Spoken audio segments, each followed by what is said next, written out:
السلام عليكم ورحمة الله وبركاته. الله أكبر الله أكبر لا إله إلا الله والله أكبر الله أكبر ولله الحمد.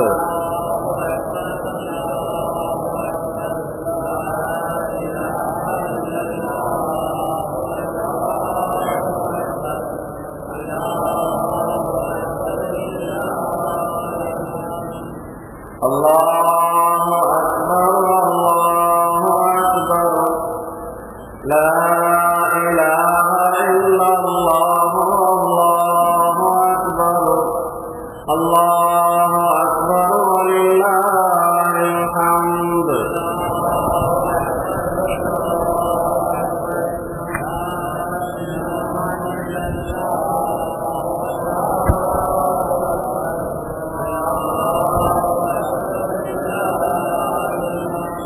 الله أكبر كبيرا والحمد لله حمدا كثيرا سبحان الله وبحمده بكرة وأصيلا لا إله إلا الله والله أكبر الله أكبر ولله الحمد.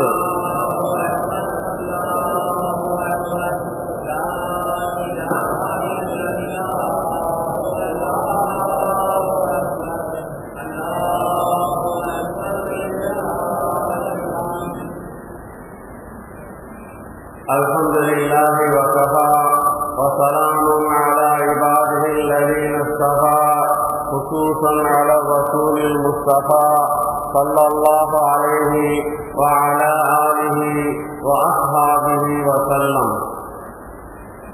أما بعد فقد قال الله تعالى في القرآن العظيم أعوذ بالله من الشيطان الرجيم بسم الله الرحمن الرحيم والفجر وليال عشر والشفع والوتر والليل إذا يسر. وقال تعالى بسم الله الرحمن الرحيم إنا أعطيناك الكوثر فصل لربك وانحر إن شانئك هو الأبتر.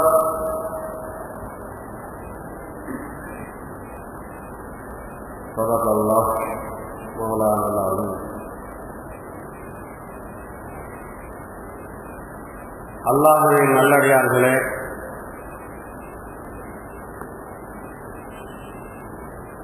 மரியாதைக்குரிய உலமா பெருமக்களே, சிறப்பிற்குரிய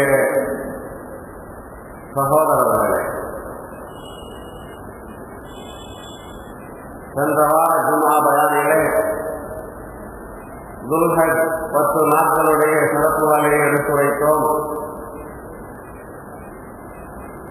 குர்பானை கொடுப்பதுடைய குர்பானியுடைய அவசியத்தை பற்றியும் தங்களுக்கு மத்தியில் எடுத்துக் கூறினோம். அரஃபா நோன்பு அது ஒரு சுன்னத்தான அமல். அதனால் நாம் பெறுகின்ற பயன் என்ன என்பதையெல்லாம் சென்ற வாரம் எடுத்துக் கூறினோம். குர்பானி யாரின் மீது கடமை, எவ்வளவு பொருளாதாரம், எவ்வளவு பொருட்கள் இருந்தால் கடமை என்பதையெல்லாம் எடுத்து சொன்னோம்.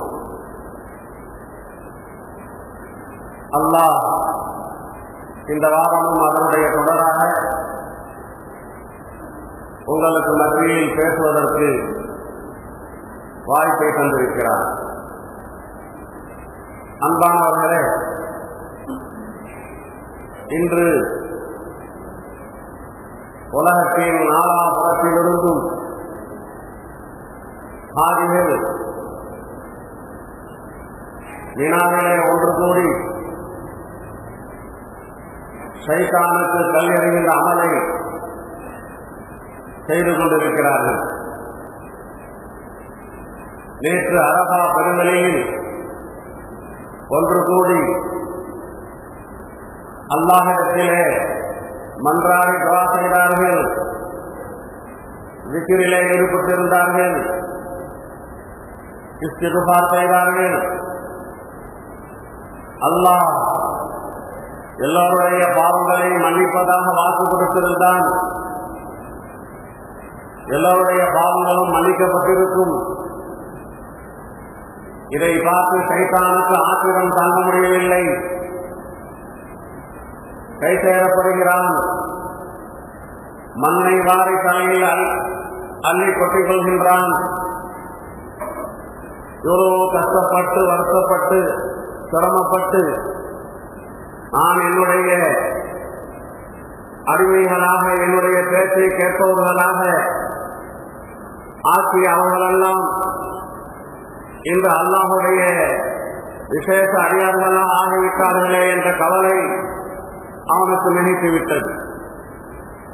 அன்பானவர்களே, இன்று அரபாவுடைய நாள். நோன்பு நோருங்கள் என்று சொன்னோம். அல்ஹம்துலில்லாஹ், எத்தனையோ நல்ல அடியார்கள் நோன்பு நோற்றிருப்பார்கள், அதனுடைய பயனை பெற்றுக் கொண்டிருக்கிறார்கள். அப்படி ஒரு கால் நோற்பதற்குண்டான தௌஃபீக் கிடைக்கவில்லை என்றாலும் கூட,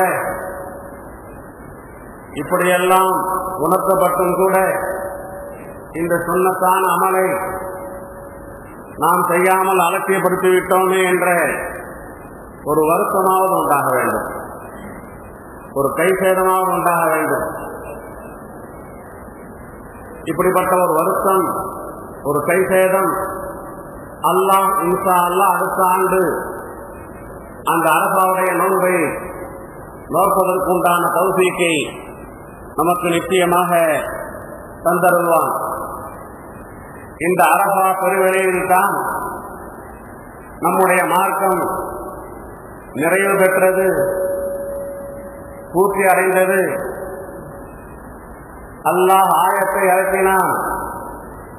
அல்யௌம் அக்மல்து லக்கும் தீனக்கும் வ அத்மம்து அலைக்கும் நிஅமதி வ ரதீது லக்குமுல் இஸ்லாம தீனா. இன்றைய தினம் உங்களுடைய தீனை நான் முழுமைப்படுத்திவிட்டேன், என்னுடைய நியமத்துகளை பூர்த்தியாக்கிவிட்டேன், உங்களுக்காக இஸ்லாமை தீனாக நான் பொருந்திக் கொண்டேன் என்ற இந்த ஆயத்தை அல்லாஹ் இறக்கினான்.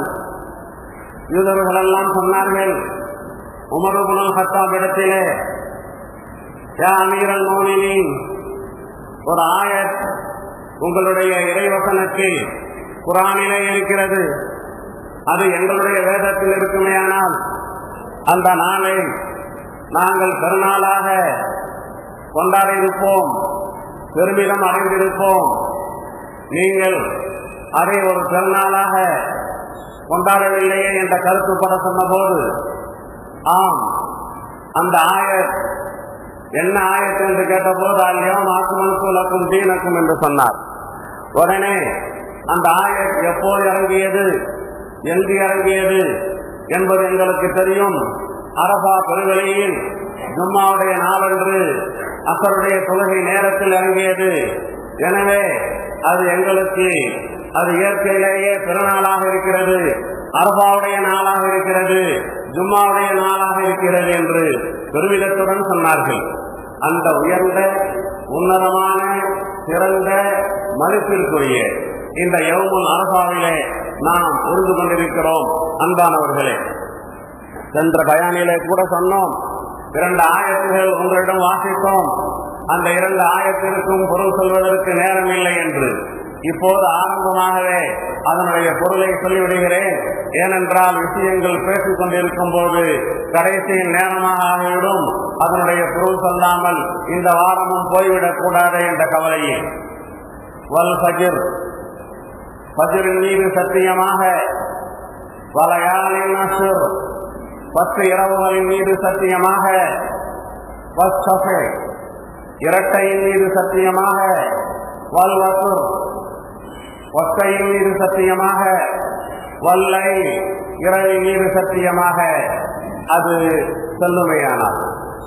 அன்பானவர்களே, பொதுவாக ஃபஜ்ரின் மீது சத்தியம், 10 இரவுகளின் மீது சத்தியம், இரட்டையின் மீது சத்தியம், ஒற்றையின் மீது சத்தியம், இப்படியெல்லாம் இங்கே வார்த்தைகள் இருந்தாலும் முஃபஸ்ஸிரீன்கள், குர்ஆனுடைய விரிவுரையாளர்கள் இதை குறிப்பாக ஆக்கி வல் ஃபஜ்ரி துல்ஹஜ் பிறை ஒன்றுடைய முதல் நாளுடைய ஃபஜ்ரின் மீது சத்தியமாக, வல் ஃபஜ்ரி துல்ஹஜ்ஜுடைய முதல் பிறை ஒன்றின் மீது சத்தியமாக, வலயாலின் அஷ்ரின் துல்ஹஜ்ஜுடைய 10 இரவுகளின் மீது சத்தியமாக, துல்ஹஜ் பிறை ஒன்றுடைய இரவில் இருந்து பெருநாளுடைய இரவு வரை 10 இரவுகள் இருக்கிறது.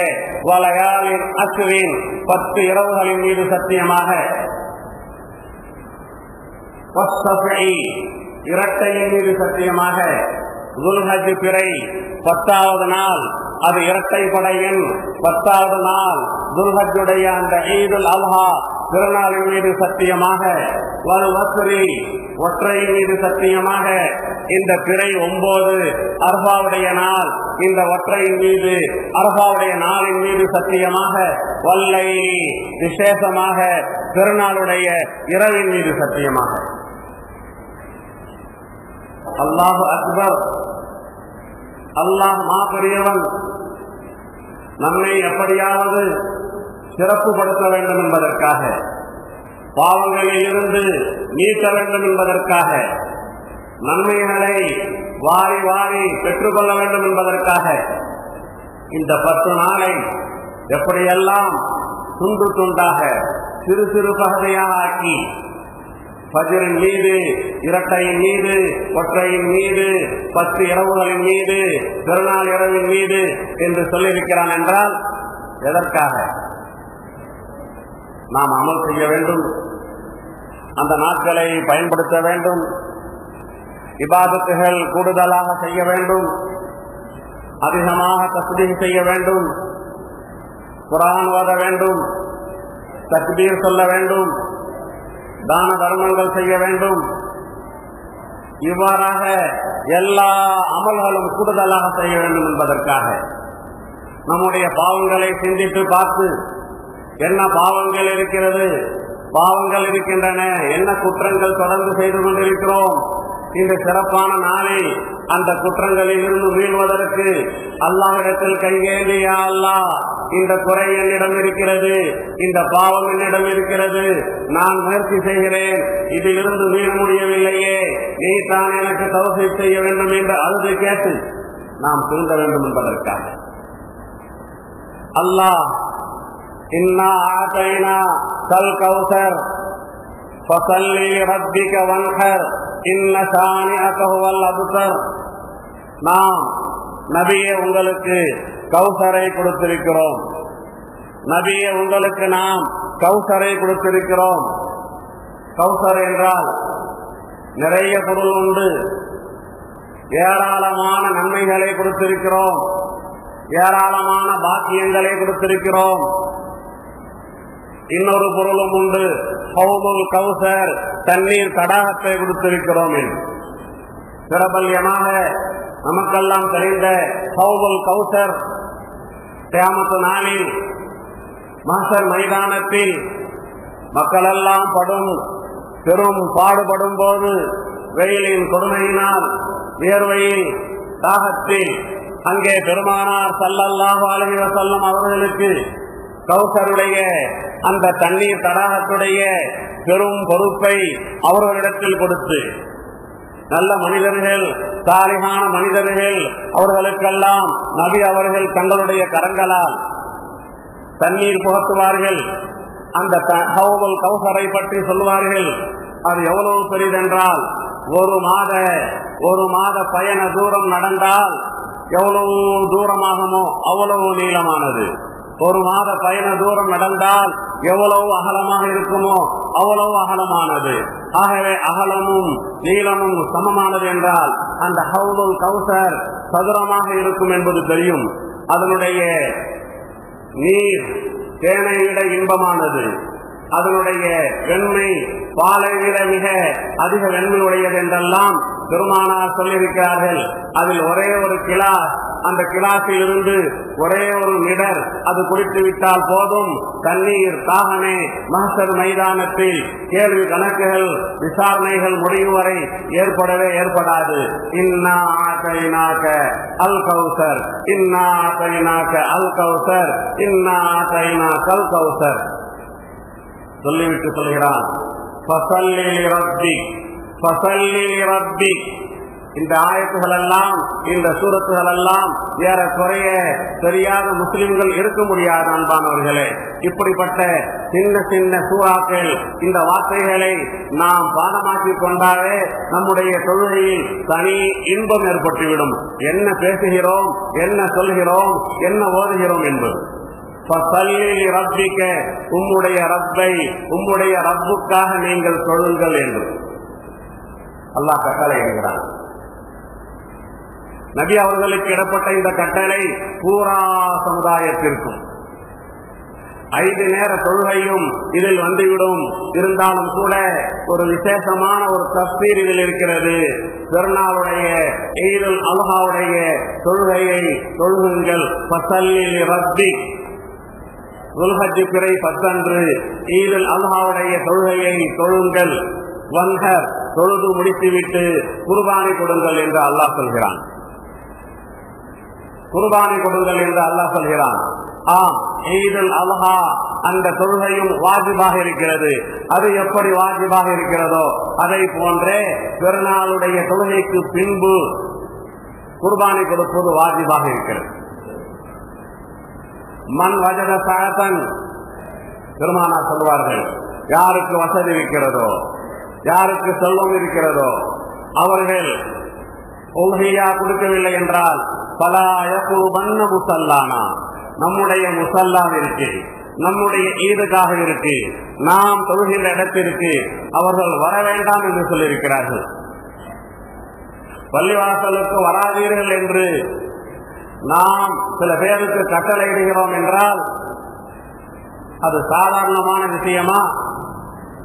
நபி அவர்களுடைய நாவினால் தன்னுடைய உம்மத்தை பார்த்து சொல்கிறார்கள். லா இலாஹா இல்லல்லாஹ் சொன்னவர்களை பார்த்து சொல்கிறார்கள். முஹம்மது ரசூலுல்லாஹ்வை சொன்னவர்களை பார்த்து சொல்கிறார்கள். 5 நேரம் தொழுது கொண்டிருந்தவர்களை பார்த்து சொல்கிறார்கள். நோன்பு கடமை என்பதை ஏற்றுக்கொண்டவர்களை பார்த்து சொல்கிறார்கள். நீங்கள் குர்பானி கொடுக்கவில்லையா? வசதி இருக்கிறதா? வாய்ப்பு இருக்கிறதா? குர்பானி கொடுக்கவில்லையா? ஈதுல் அல்ஹாவிற்கு நீங்கள் வர தேவையில்லை. நீங்கள் உண்மையான முஸ்லிமாக இருந்தால் எப்படி தொழுகின்றீர்களோ, ஜகாத் கொடுக்கின்றீர்களோ, ஹஜ் செய்கின்றீர்களோ, இது பிற விஷயங்களை எல்லாம் நீங்கள் செய்கின்றீர்களோ, அதை போன்று குர்பானியும் நீங்கள் கொடுத்தே ஆக வேண்டும் என்ற கருத்துப்பட இப்படிப்பட்ட ஆயாத்துகளையும் ஹதீசுகளையும் வைத்துத்தான் நம்முடைய இமாமுல் ஆலம் அபு ஹனீஃபா அவர்கள் குர்பானி கொடுப்பது வாஜிப் என்றார்கள். வேறு சில இமாம்கள் கட்டாயமான மிக முக்கியமான சுன்னத் என்று அவர்கள் எல்லாம் சொல்லியிருந்தாலும் கூட நம்மை பொறுத்தவரை இந்த ஆயாத்துகள், இந்த ஹதீசுகள், ஒரு ஹதீஸிலே வந்திருக்கிறது, யாராவது பெருநாள் தொழுகைக்கு முன்பு நீங்கள் குர்பானி கொடுத்திருந்தால் அந்த குர்பானி அது குர்பானி அல்ல, நீங்கள் திரும்பவும் பெருநாள் தொழுது முடித்த பின்பு குர்பானி கொடுக்க வேண்டும் என்று கட்டளையிட்டிருக்கிறார்கள்.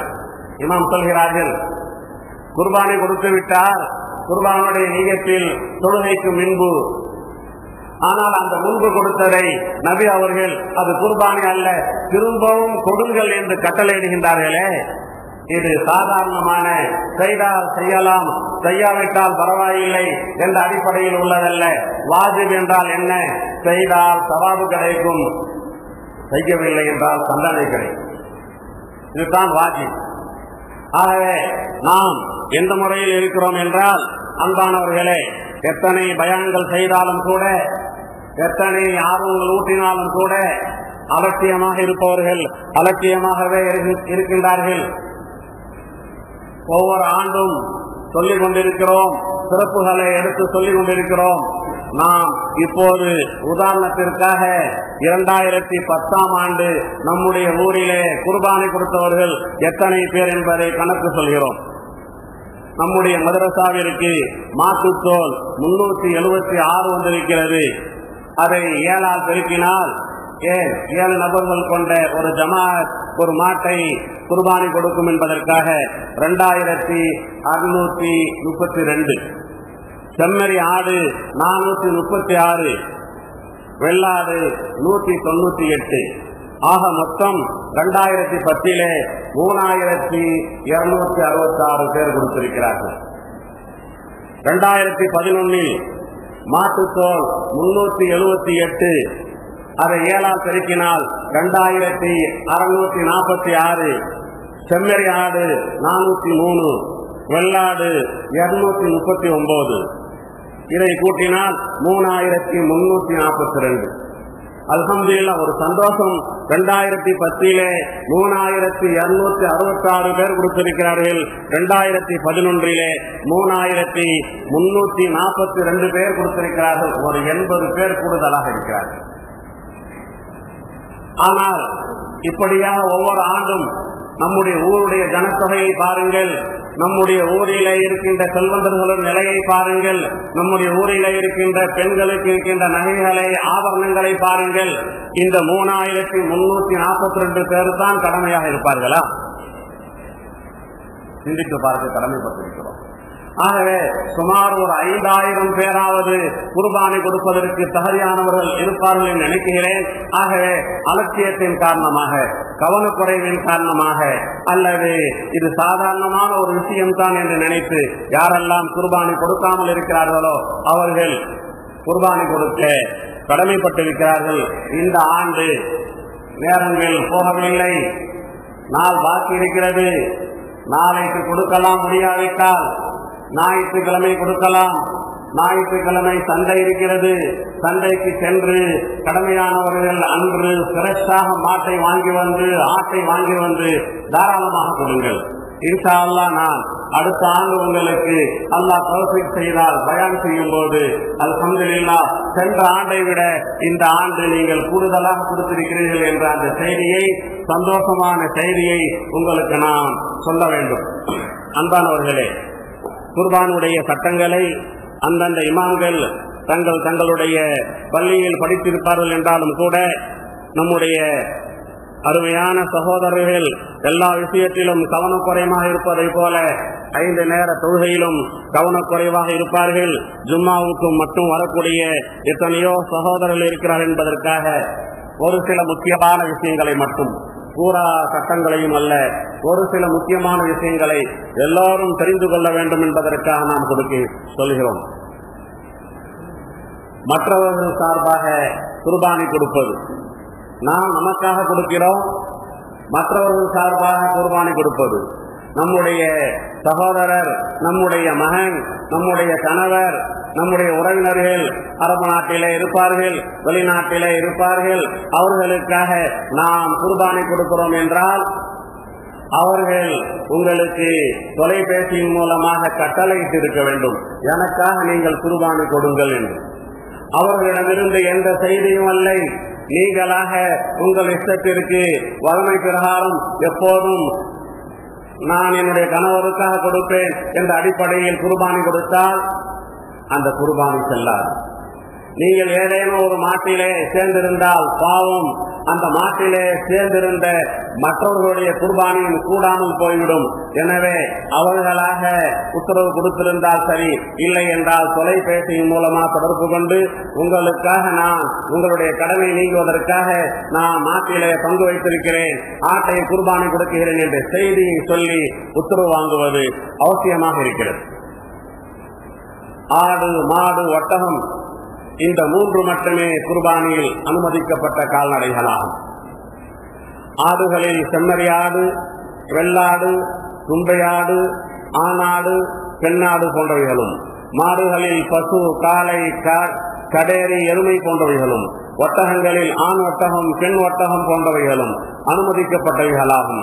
இவை அல்லாதவைகளை குர்பானி கொடுப்பது கூடாது.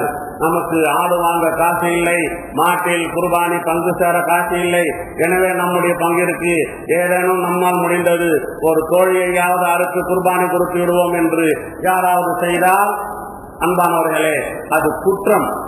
கோழி அறுத்து சாப்பிடுங்கள், ஆனால் ஆட்டுக்கு பகரமாக மாட்டுக்கு பகரமாக நான் கோழியை அறுக்குகிறேன் என்ற நியத்தில் குர்பானி என்ற நியத்தில் அறுக்கப்படுமையானால் அது குற்றம் என்று நம்முடைய புத்தகாக்கள் சொல்லியிருக்கிறார்கள். குர்பானி ஆடு ஓர் ஆண்டு முழுமை பெற்றதாக இருக்க வேண்டும்.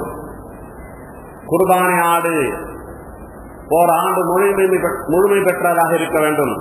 குர்பானி மாடு 2 ஆண்டு முழுமை பெற்றதாக இருக்க வேண்டும். இந்த விஷயத்தில் ஜாக்கிரதையாக இருக்க வேண்டும். மாட்டை வாங்குபவர்கள் மாட்டுடைய அந்த கொழுப்பை செழிப்பை பெருப்பை பார்த்து வாங்கிவிடுகிறார்கள்.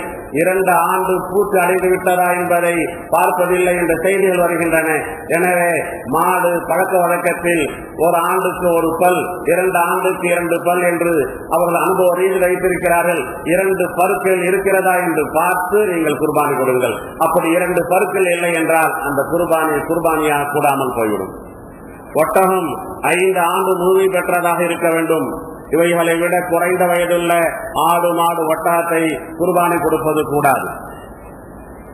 குட்டி போடும் பருவத்தில் சினையாக உள்ள ஆடு மாடு ஒட்டகங்களை குர்பானி கொடுப்பது அது நல்லதல்ல. அதிலிருந்து தவிர்த்து கொள்ள வேண்டும். மக்ரூஹாக இருக்கிறது. எவராவது அப்படிப்பட்டதை கொடுத்து அவர் அறுத்த பின்பு குட்டி உயிருடன் வெளியானால் அந்த குட்டியையும் குர்பானி கொடுத்து விட வேண்டும். குர்பானி கொடுப்பது சினையான ஒட்டகங்களை ஆடுகளை மாடுகளை கூடாது. அப்படி தப்பி தவறி கொடுத்துவிட்டு உள்ளே இருக்கிற குட்டி வெளியானால் உயிருடன் அதையும் குர்பானி கொடுப்பது வாஜிபாகும். ஒரு ஆட்டை ஒருவர் மட்டுமே குர்பானி கொடுக்க வேண்டும். மாடு ஒட்டகைகளில் 7 பேர் வரை கூட்டாக சேர்ந்து குர்பானி கொடுக்கலாம். 7 பேரை விட குறைவாகவும் கூட்டு சேரலாம். சிலர்கள் இந்த விஷயத்திலும் தவறாக புரிந்திருக்கிறார்கள். மாடு வாங்கிவிட்டேன் கூட்டு சேரலாம் என்று 5 பேர் தான் கிடைத்திருக்கிறார்கள், 2 பேர் கிடைக்கவில்லை, என்ன செய்வது என்று கேட்கிறார்கள். என்ன செய்வது என்றால் தாராளமாக 5 பேர் கொடுங்கள், 3 பேர் கொடுங்கள், ஒரே ஒரு நபர் கூட ஒரு மாட்டை கொடுக்கலாம். ஒரு சலுகை 7 பேர் என்பது. எனவே 7 பேர் கட்டாயமாக சேர்ந்து இருக்க வேண்டும், கூட்டாக இருக்க வேண்டும் என்பது கட்டாயம் அல்ல. ஒரு மாட்டை ஒரே நபரும் கொடுக்கலாம், 2 நபரும் கொடுக்கலாம், 5 நபரும் கொடுக்கலாம். குறை உள்ளவைகளை குர்பானி கொடுப்பது கூடாது. அல்லாஹ்வுக்கு மனமு வந்து நல்ல நிறைவான பார்ப்பதற்கு அழகான கொம்புகள் உள்ள சதை பற்று உள்ள கவர்ச்சியாக இருக்கின்ற அதை அறுக்கும் போது ஒரு விதமான இரக்கம் வர வேண்டும். நாம் வளர்த்த ஆடு, நாம் பார்த்த ஆடு, நாம் பிரியமான ஆடு. அதனால் சொல்கிறார்கள் குர்பானுடைய அந்த மிருகங்கள், குர்பானுடைய ஆடுகள் ஒரு சில நாட்களாவது நாம் வளர்த்தால்தான் அதன் மீது ஒரு அன்பு ஏற்படும். அந்த அன்பு பொங்க அந்த அன்பான அந்த வஸ்துவை குர்பானி கொடுப்பது அது ஒரு சிறந்த தியாகமாக இருக்கிறது. கண் குருடாக உள்ளவைகளை, ஒற்றை கண் பார்வை உள்ளவைகளை, கண் குருடாக உள்ளவைகளை, ஒற்றை கண் பார்வை உள்ளவைகளை, 3இல் 1 பங்கு அல்லது அதைவிட கூடுதலாக பார்வையற்றவைகளை, 3இல் 1 பங்கு அல்லது அதைவிட கூடுதலாக காது அறுப்பட்டவைகளை குர்பானி கொடுப்பது கூடாது. காது அறுப்பட்டிருக்கிறது, ஒரு காதுடைய 3இல் 1 பாகத்தை விட குறைந்திருந்தால் பரவாயில்லை, 2 பாகம் அறுப்பட்டிருந்தால் அறவே கூடாது. பார்வையும் நன்றாக இருக்க வேண்டும், 2 கண்களும் பார்வை உடையதாக இருக்க வேண்டும். ஒரு கண்ணில் தான் அது பார்க்கிறது என்றால் அதுவும் கூடாது. பால் மடு அறுக்கப்பட்டவைகளை, எலும்பும் தோலுமாக மெலிந்திருப்பவைகளை, ஆண் குறி பெண் குறி 2மே உள்ளவைகளை குர்பானி கொடுப்பது கூடாது. 3 கால்களால் மட்டும் நடக்கும் நொண்டி பிராணிகளை குர்பானி கொடுப்பது கூடாது. 4 கால்களால் நடக்க வேண்டும். 3வது ஒரு காலில் காயம் இருக்கிறது, தீ பிடித்திருக்கிறது, அந்த 4வது கால் அது தரையில் வைத்து அது தீக்கு கொண்டு வருகிறது என்றால் குர்பானி கொடுப்பதற்கு தகுதி இருக்கிறது. ஆனால் அந்த ஒரு காலை மேலே தூக்கி கொண்டு 3 காலால் தான் அது நடக்குகிறது என்றால் அந்த ஆட்டை மாட்டை குர்பானி கொடுப்பது கூடாது. 4வது காலை பூமியில் வைத்து நொண்டி நொண்டி நடந்தால் அதை குர்பானி கொடுக்கலாம். பற்கள் அறவே இல்லாதவைகளையும் மாடு வாங்கியிருக்கின்றீர்கள், வாயை விட்டு பார்த்தால் வாயில் கை பற்களே இல்லை என்றால் பற்கள் அறவே இல்லாதவைகளையும் பாதியை விட அதிகமான பற்கள் விழுந்தவைகளையும் குர்பானி கொடுப்பது கூடாது.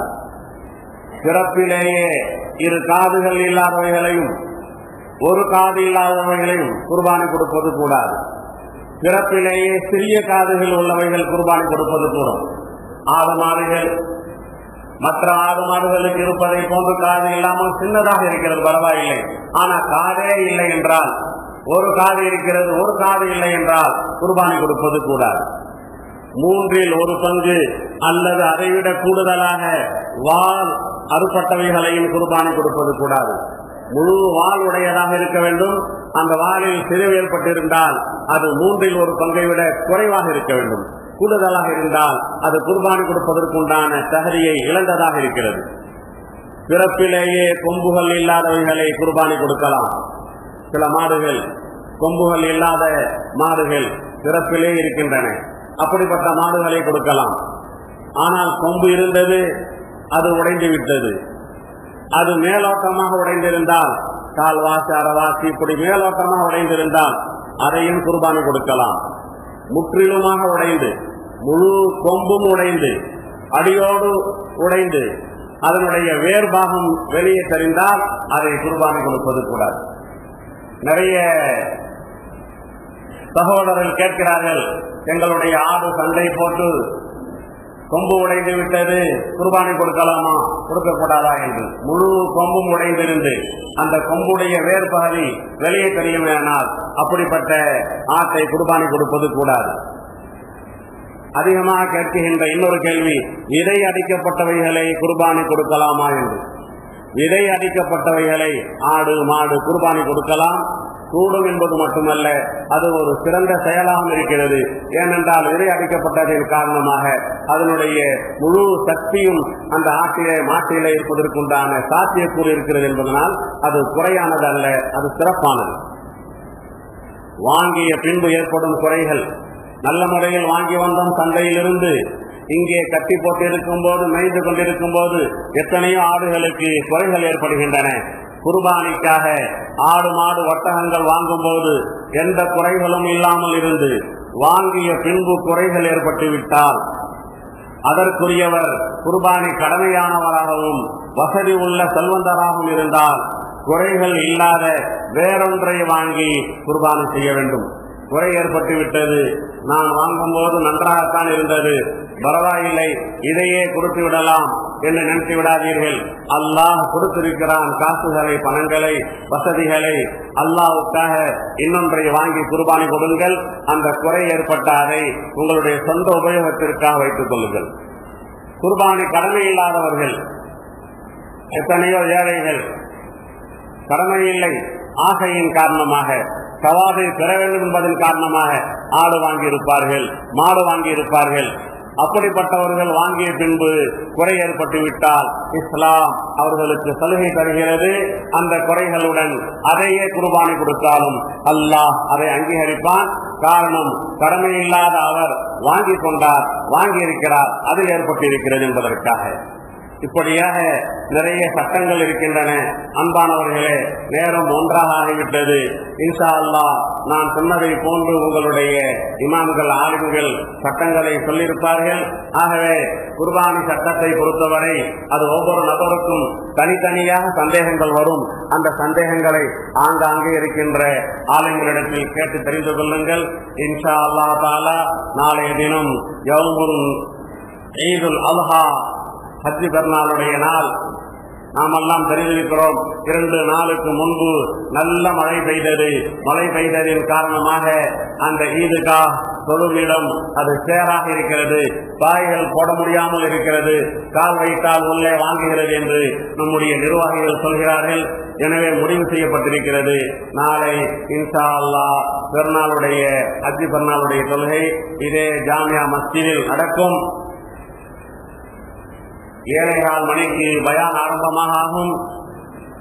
7:45 மணிக்கு தொழுகை ஆரம்பமாகும்.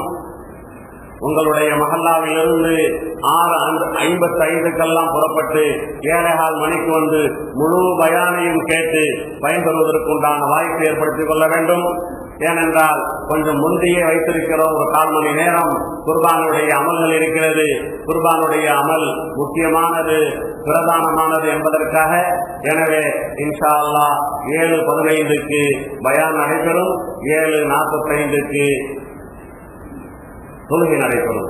அல்லாஹ் ஜல்ல ஷானஹு வ தஆலா நாளை ஈதுல் அல்ஹா பெருநாளன்று சந்தோஷமாக மகிழ்வுடன் நாமும் நம்முடைய உறவினர்களும் நம்முடைய உறவினர்களில் கடல் கடந்து இருப்பவர்களும் சந்தோஷமாக கொண்டாட, நாளையிலிருந்து தப்புகளும் தவறுகளும் ஏதேனும் இருந்தால் தௌபா செய்து புனிதமானவர்களாக ஆகி நாளைக்கு நான் கொடுக்கின்ற அந்த குர்பானி, ஆடு மாடு, அந்த குர்பானி, அந்த தியாகத்திலிருந்து நான் என்னை தேவைப்படுவேயானால் என்னுடைய பொருளை முழுவதும் அல்லாஹ்வுக்கு தியாகம் செய்வேன். இந்த ஆட்டை, அதனுடைய உயிரை தியாகம் செய்வதை போன்று என்னுடைய உயிரையும் தியாகம் செய்வேன். என்னுடைய உயிரையும் அல்லாஹ்வுக்காக கொடுப்பேன், தீனுக்காக கொடுப்பேன். இன்ன சலாத்தி, என்னுடைய தொழுகை, வனுசுகி, என்னுடைய குர்பானி, மஹ்யாய, என்னுடைய வாழ்க்கை, வமமாத்தி, என்னுடைய மௌத் லில்லாஹி ரப்பில் ஆலமீன், அகில உலகத்தையும் படைத்து பரிபாலனம் செய்கின்ற, போஷிக்கின்ற, பாதுகாக்கின்ற ரப்பாகிய அல்லாஹ்வுக்கு சொந்தம் என்ற அடிப்படையில் நாம் அமைத்துக் கொள்வோமாக. அல்லாஹ் நமக்கு தௌஃபீக் செய்வானாக. வாஹிரு தாவானா அனில் ஹம்துலில்லாஹி ரப்பில் ஆலமீன்.